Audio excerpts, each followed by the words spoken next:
Hey, boys and girls, fourth time. I can't believe this. I'm going to do it. Here we go. The North and the South competed for superiority of the seas with ironclads. Ships built with iron sides. Cannonballs would hit it, literally fall off, and the ship would be okay to go on. The South had the Merrimack right here, triangular looking one. The Monitor was the northern one right here with a rotating turret. Awesome things. They could control the seas. Any wooden ship would just be destroyed. They wouldn't have a chance against an iron ship. Here's your question. Which ship would survive the Civil War? Would it be the Merrimack in the South, this one, the Monitor of the North, or neither? Because neither survived. Civil War leaders, famous ones. For the South, Robert E. Lee. For the North, Ulysses S. Grant, masterminds of their crafts back in the day. Each side had a great general. All right, in yesterday's lesson, I reiterated the facts in the task in your Civil War project. Hopefully you got a good start on that, and hopefully you found one push and one pull factor, something that attracts somebody to a place and another that pushes something away. You need two pushes and two pulls by the end of the book. Find them. Short mini lesson today on the Compromise of 1850 and the Fugitive Slave Law of 1850 as well. Once you're finished with this quick little review on how those two things pushed us further or closer into Civil War, I want you to read up to or through or past day 2's reading. I will post page numbers. Make sure you get that far, boys and girls. All right, let's get to the mini lesson.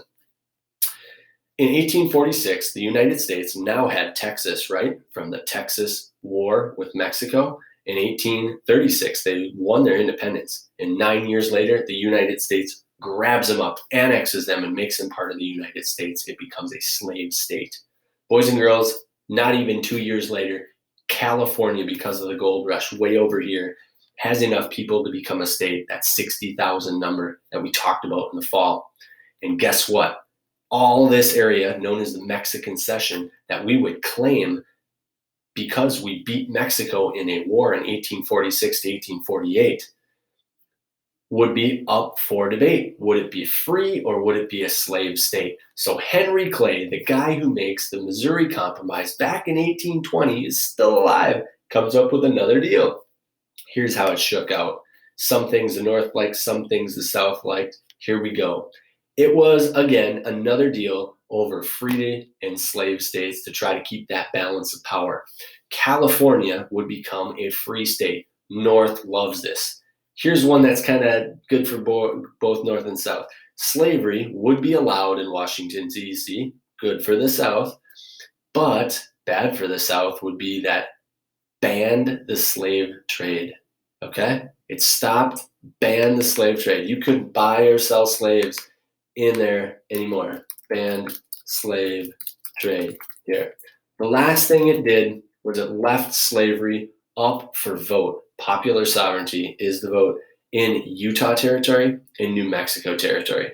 So abolitionists in the North who hate slavery absolutely hate this, and they want to get rid of that compromise, but they're stuck with it, right? They get some, South gets some. The fourth thing, South loves this, is the Fugitive Slave Act of 1850, the fourth part of the Compromise of 1850. And boys and girls, I hope I didn't just do that. I need to undo. There we go. All right. The Fugitive Slave Act, part of that compromise, required every citizen in the United States to help apprehend runaway slaves and return them to the South. These slaves were denied a trial to prove their freedom. Abolitionists, here's the results. Abolitionists in the North enhanced their attacks and criticism of slavery. And we had people like Charles Sumner, an abolitionist, getting beat over the head with a cane by Aaron Brooks of the South, nearly to death in Congress. This is what pushes us closer to Civil War. The Underground Railroad traffic intensifies, and Harriet Tubman and many other conductors have to double their efforts to free slaves faster than ever.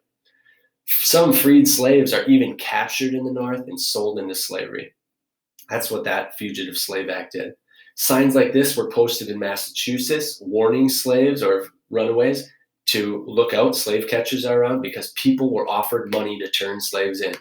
Wrapping up here quick, that's the lesson. Please open your digital Civil War packet right now for any of these books.